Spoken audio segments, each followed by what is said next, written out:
Então, agora, meus amigos, eu estou falando aqui, e com tudo que eu disse até agora, vocês podem ter uma impressão errônea de que tudo correu muito bem nas relações entre o Getúlio Vargas e as lideranças do clero do movimento católico.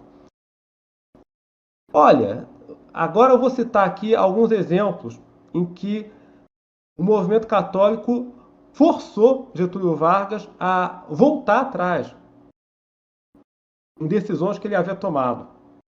Eu encontrei pelo menos 3 casos em que o presidente da República tomou ou estava para tomar uma determinada decisão e o movimento católico foi lá, pressionou e obrigou o presidente a voltar atrás. Eu vou citar esses exemplos porque senão algumas pessoas que estão ouvindo podem ter a impressão que Getúlio Vargas era um Salazar, era um Dom Miguel. Não, não era isso, né? Bem, para começar, ele não era religioso.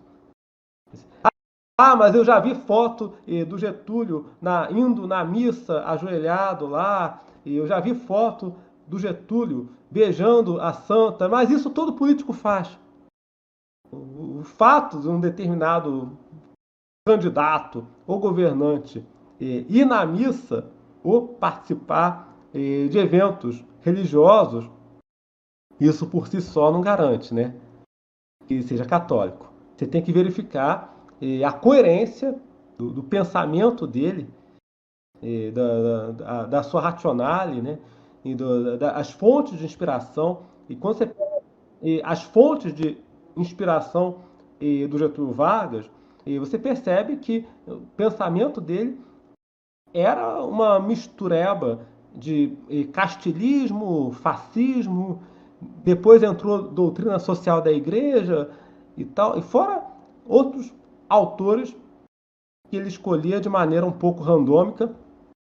Então, quando a gente lida com esse tipo de governante, nós precisamos estar cientes de que nem sempre ele vai fazer espontaneamente o que deve ser feito.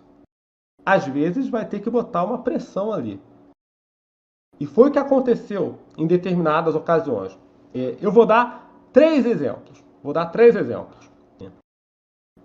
O Código Eleitoral, que estava para ser elaborado.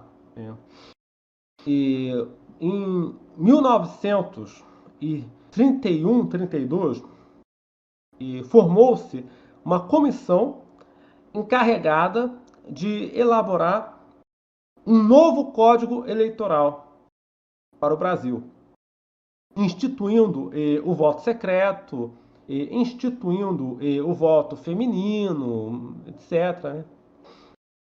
Só que esse código tinha ali um artigo, esse código, o anteprojeto, né, o rascunho, a minuta, tinha ali um artigo, o artigo 11, que negava direito de voto a quem estivesse sujeito a voto de obediência por motivo religioso.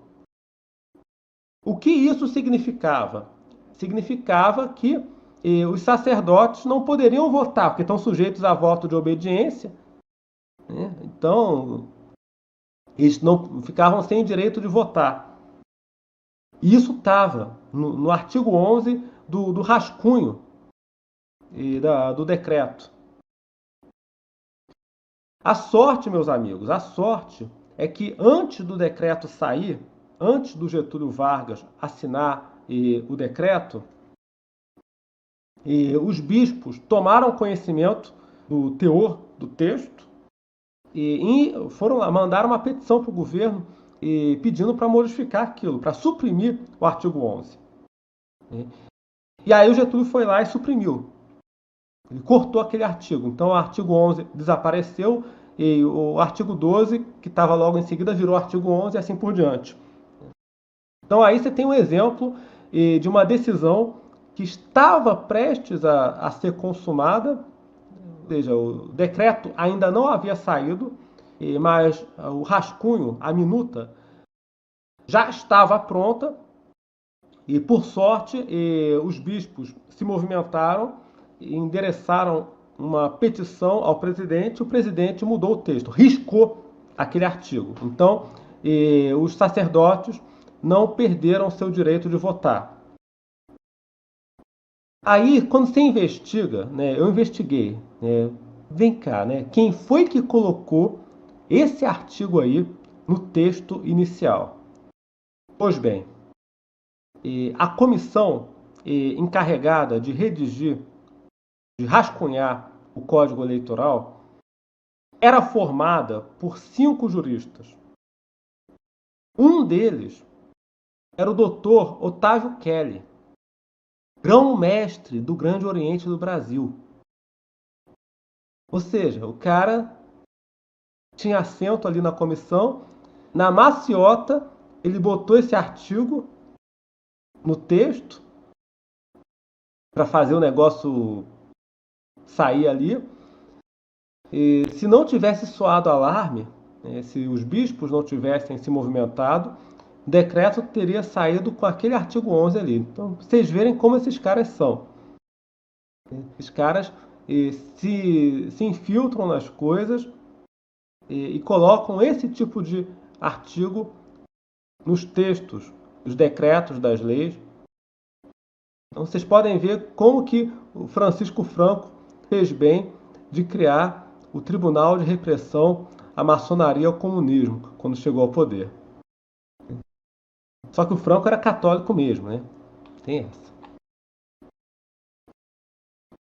Então, isso aí foi um exemplo, né, de uma decisão que estava prestes a ser tomada e não foi adiante, né, porque os bispos tiveram presença de espírito, né, souberam se movimentar. Teve também o caso do decreto 19.770, de 19 de março de 1931. Esse decreto ele manteve a proibição de sindicatos religiosos, né, de caráter religioso. Aí, anos depois, os católicos conseguiram aparelhar, tomar o Ministério do Trabalho e fizeram outro decreto revogando. O Decreto-Lei número 1402, de 5 de julho de 1939. Então, esse novo Decreto-Lei de 39 autorizou a formação de sindicatos religiosos. Inclusive, logo depois, se formou a Confederação Nacional dos Operários Católicos, que ganhou status de órgão consultivo junto ao Ministério do Trabalho pelo decreto 7.164, de 12 de maio de 1941, já na ditadura, no Estado Novo. Então, isso aí é um exemplo, né, de uma decisão ruim do governo que foi revertida lá na frente, quando os católicos conseguiram se apossar do Ministério do Trabalho. Por isso que, aí, a questão que eu bati aí na tecla, os católicos têm que ocupar espaço no Estado, devem ocupar espaço no Estado, como manda Papa Leão XIII na encíclica Immortale Dei. Porque senão o Estado vai passar ao controle dos inimigos do catolicismo, ou vai ficar no controle deles. E por fim, para encerrar, vou dar um terceiro exemplo de medida que o governo reverteu, ou seja, voltou atrás por pressão do clero, mais especificamente do arcebispo Dom Sebastião Leme. Esse caso que eu vou mencionar foi bem ridículo, viu, pessoal? O caso da Lei Terezoca ganhou esse apelido porque o Getúlio Vargas tinha um amigo, um jornalista, chamado Assis Chateaubriand, bem famoso, o Chateau. E esse jornalista tinha uma filha fora do casamento, uma menina, Teresa, e tinha uma filha bastarda. E a nossa lei, naquela época, não reconhecia filho bastardo. Então, o que ele fez? para conseguir a guarda dessa menina, ele pediu para o Getúlio editar lá um decreto só para ele. O decreto foi editado, decreto-lei número 4.737, de 24 de setembro de 1942, e com base nesse decreto-lei, feito por encomenda, o Assis Chateaubriand invocou seu pátrio poder em cima da menina, para pegar a guarda dela. E Dom Sebastião Leme viu aquilo, foi lá reclamar com Getúlio Vargas, e o Getúlio Vargas revogou o decreto e disse que aquilo foi culpa do secretário dele, do Vergara. Diz, eu não sabia disso daí, foi meu secretário que fez esse negócio. Mentira, né? Enfim. Então, o decreto saiu num dia e foi revogado dias depois por intervenção, por pressão de Dom Sebastião Leme. Não me lembro se ainda era Dom Sebastião Leme ou se já era o sucessor dele, porque Dom Sebastião Leme morreu nessa época aí, em 42, 43. Mas o fato é que foi por intervenção do arcebispo.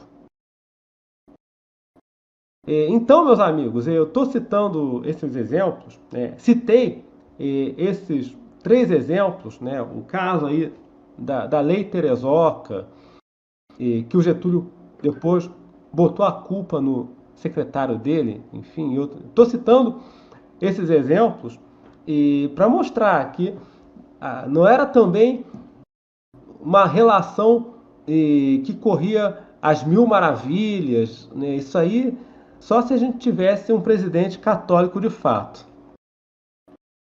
Se a gente tivesse um Salazar, um Francisco Franco, aí sim seria diferente. Mas aqui nós estamos lidando com um governante que tem um relacionamento aí um pouco oportunista com os movimentos católicos.